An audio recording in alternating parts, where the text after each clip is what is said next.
Okay, I want to tell you the story of how Desarice was being born. It all started about 3 to 4 years ago. Me, as a lecturer in the language department, Malay language department in the Faculty of Modern Languages and Communication, there is a duty in me to preserve our culture, our language, our culture and heritage. But I'm also a technologist. I'm a lecturer in multimedia and ICT lecturer in the faculty. So I need to find new ways how to transform something that is from language by using technology. So I created a team, and my team consists of Aisha Wani. I've got Encik Zakir, who's our mentor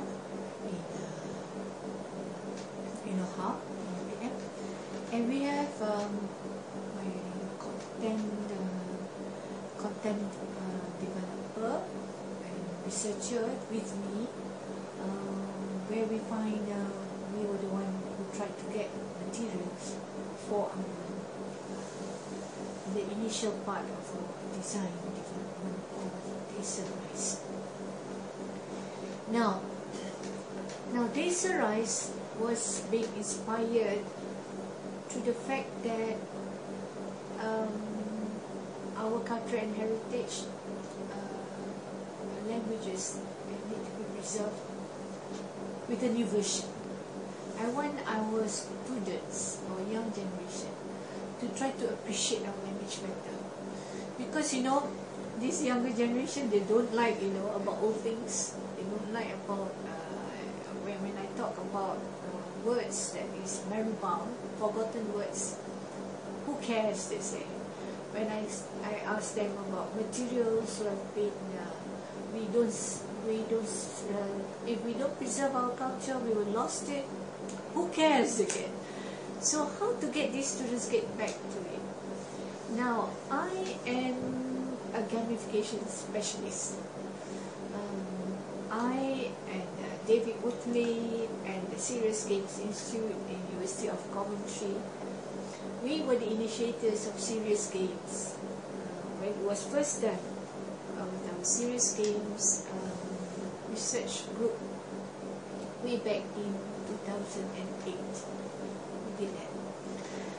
So I was in one of them when they initiated it for the world, and it goes across up to. We have also I've also went for market visits across UK, US, and Singapore. And we have the Serious Games Institute in Singapore. We are also in the Asia Serious Games Asia Foundation. And up to now, we have also the Eco Challenge of Serious Games in Korea recently. So we are lovers of, not because we are lovers of games, but we research into games. We research into what makes games that can give serious impact to the society. So this inspiration caused me to go into Desarice. Desarice is a game about a back-in-time game. A back-in-time game about paddy production. Why I choose paddy? Rice, paddy is a staple food of Malaysia. It's a one Malaysia concept. Every Malay, Chinese, Indians are eating rice. So, and I'm in the University of Agriculture. I'm a cognitive ergonomics specialist. That means I'm a specialist in psychology and in cognitive in mind. So I'm in human-computer interaction. So I have created a theory of engagement. In 2004, when I was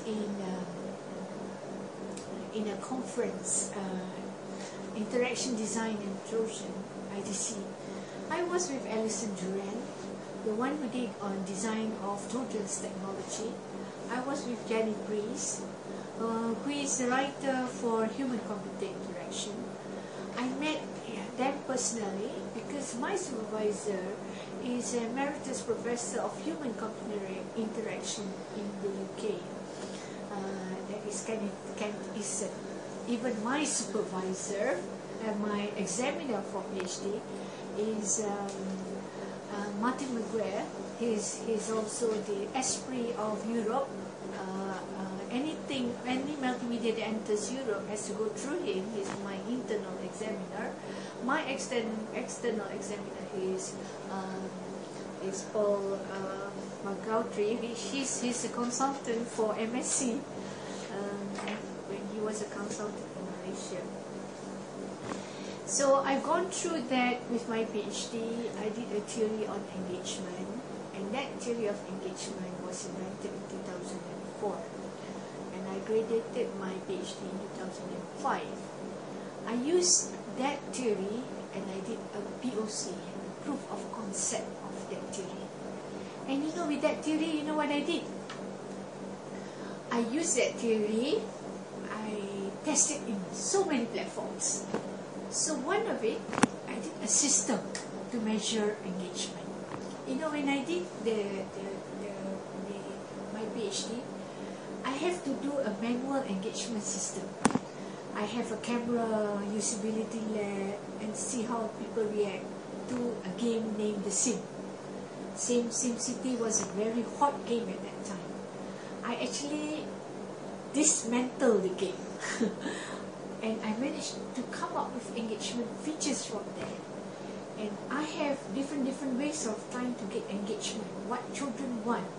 So with this experiment, I created this theory. It's just like when you take a car, you know, you take out the tires, you know that it is a vehicle. If it cannot move, there must be something there that makes it move, you see.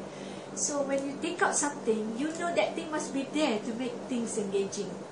So I managed to come up with a theory of engagement. And this theory of engagement, I presented it in IDC with the developer of the game.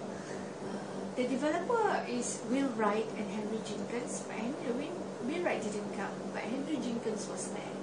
He was very proud that I created a theory from this game. And from there, I came back to Malaysia. I created a system. Now it is a patent filed and PCTS. A system to measure engagement, human engagement behavior whilst interacting with the media interface. The good thing about this system, which is not in face recognition or eye recognition, you know, at the time of interaction, the person who looks playing the game, his face will be recorded. His face will be taken together with the interface he is at the moment of interaction, and he has a self-declaration of what his feelings are at that moment of interaction. So you can see, and I have the performance of what you can place it for 2 hours or 1 hour or 45 minutes. I do it for 40 minutes, and from every interaction interval you can pattern. And from there, I managed to see what happened to the Sims game. What went wrong with that game was, at that time, they couldn't build the house because that was a very difficult thing to do. So since then, the Sims changed the construction because the usability of trying to develop that house was very difficult. So that was the findings from my thesis, my PhD. But that was all done manually. So now I had a system, I call it NEM system, Norma Engagement Multimedia Design Model System. It's from an engaging multimedia design system. That was my first theory. When I did an extended research, I called it Norma Engagement Multimedia Design System. It's not because of my name is Norma. Norma is a natural observation and reflection of multimedia application in a natural setting. It's an experimental setting where you don't disturb people and they start playing and you see them. You know, we capture their face, the time their interaction, and the moment they are at. So when you do that, you can judge. Even if you know a website, you want to test a website whether it's, you know, what is pleasing to them. You can even test every website whether, you know, the design that they are doing is good for them or not. Or a customer can also see which is the best that people wants to see, because the eye recognition just look into where you are at. But this one, at the time your interaction, how the person feels is also there. Is it? So you can have everything. So if for a designer of games, so when you play the game, you don't have to wait for the boys to play and then to judge, you know, and look at their face. And every 5 minutes, automatic, the system can call and then you can plug in. Actually, the system I created was to test, was to put, you know, addictiveness to games, you know. Because I wanted people to tell the society, the moms and dad, these are very addictive games. When we have addictive games, kids should be told that you cannot play the game more than 1 hour in a game, non-stop. You can get brain thrombosis and you can burst. There's one guy who played Xbox 12 hours because non-stop, because he was playing the game non-stop, so it gets brain thrombosis. It's just like when you take an airplane, you know, flight, and then you know, they were saying the brain bursts because you don't move your leg. That happens. And I got a brain surgeon who says my system is very good because they will know what happened during engagement, you know, to the brain. I haven't done that because I don't have any expertise to go through. The theory was there and it was done. I had a POC, now I got a system to measure. And with that, you can see I wanted to do this additiveness because we don't have that, you know. Moms and dad doesn't know. Now at least, I want gamers to know, to have an indicator. Stop for a while, you know, rest first and then come back and play the game. Now they have it. Because they should have it like that. Because it will be safe for the kids. Because we have theory to say that engagement can be disengaged and it doesn't affect. Engaged and disengaged doesn't cause any problem. You can be engaged and disengaged. There's a theory to say that. So it doesn't matter. You know, you can surf in the internet and then suddenly you saw something you can read and then you come back to your engagement. So these are the theories that I've been, and mine is one of the engagement theory that's there. So I developed, from that, I've developed lots of games already. Sort of game-like. I call it gamification because it's game-like. It's more about education and games. And I did it in my course. When I have these engagement factors, when I design a course for my students, they know it's hectic work, but they love the course because they are engaged. And I got this engagement theory. And so I also have it in various platforms. I've got games in storytelling. I've got designed a book. My reference books is with the engagement factors.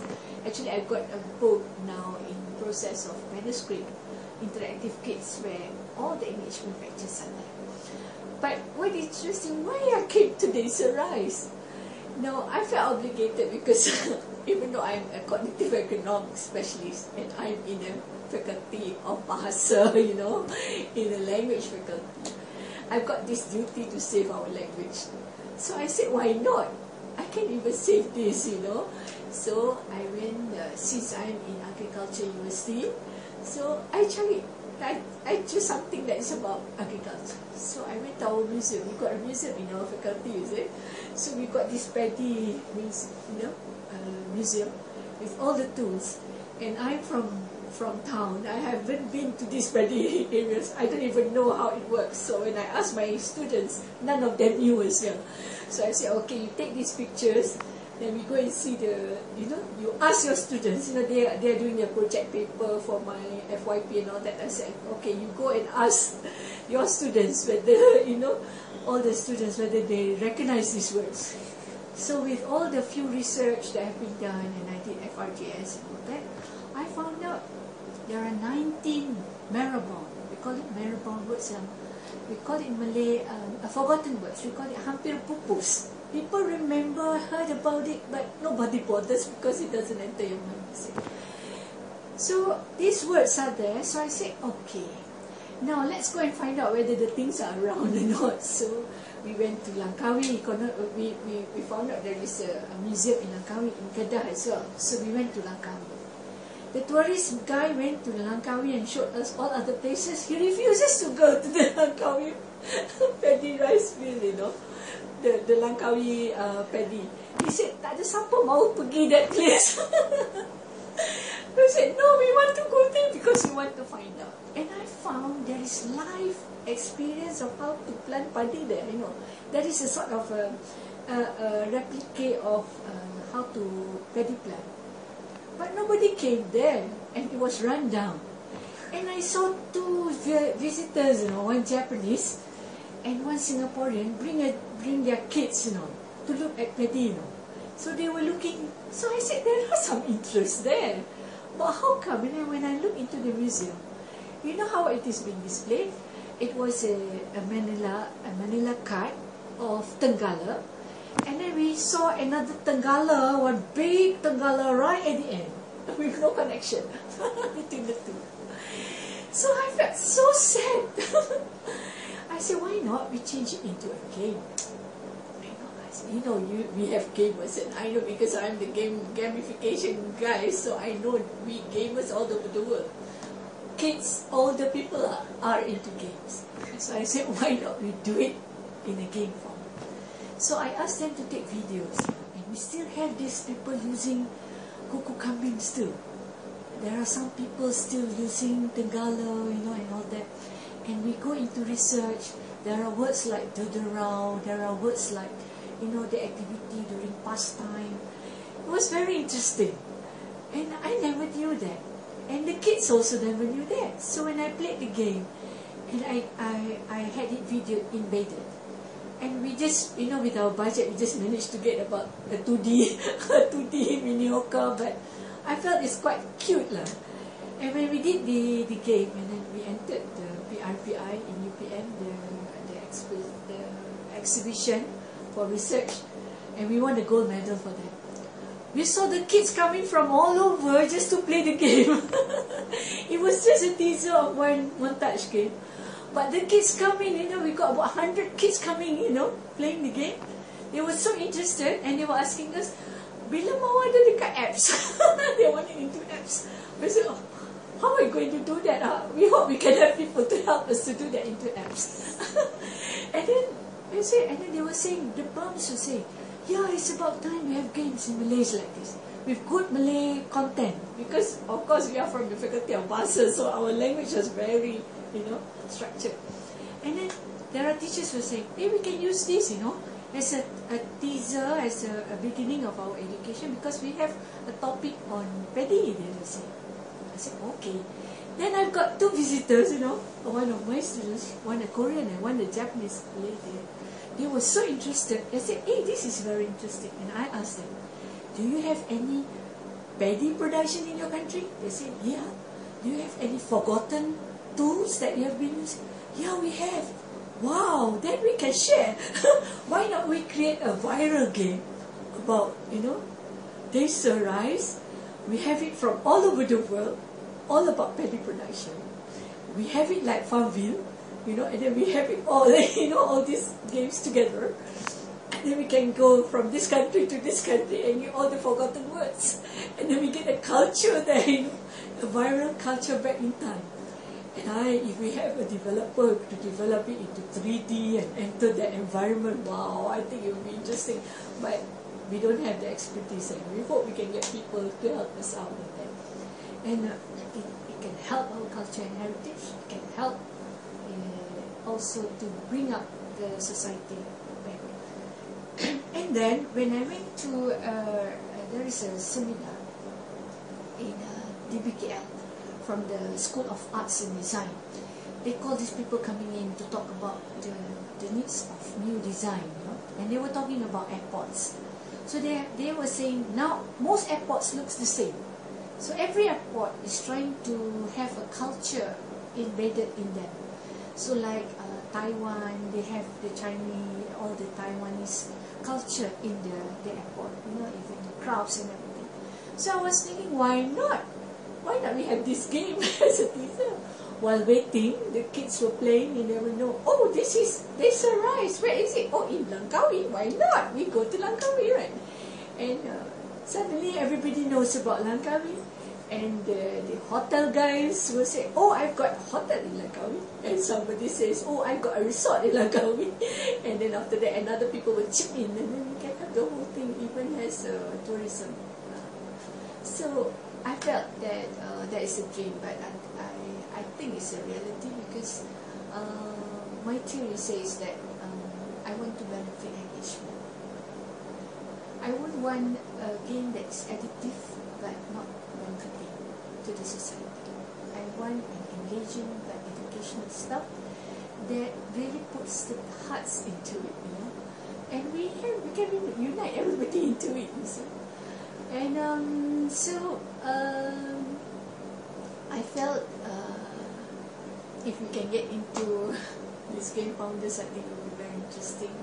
It might help us maybe have more networking and tell us where to go further into it. Because, I'm a researcher. I'm an academician. I look into theory and design. I look into the impacts of what happens when people get too engaged.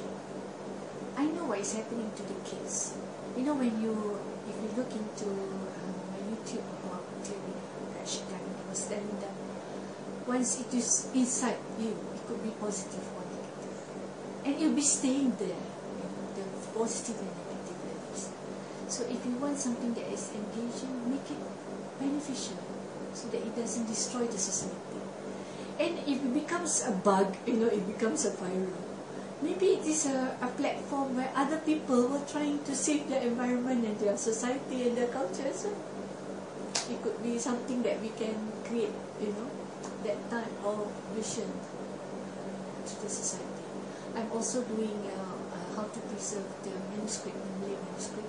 I'm looking into a new way of looking into Malay manuscript to preserve our culture, heritage back in Malayton, because the younger generation say, who wants to know about the manuscript, the old manuscript? But I told them, with the stories that we have, with the good cultures that we have, we can create it into a virtual reality back in time about our culture and heritage.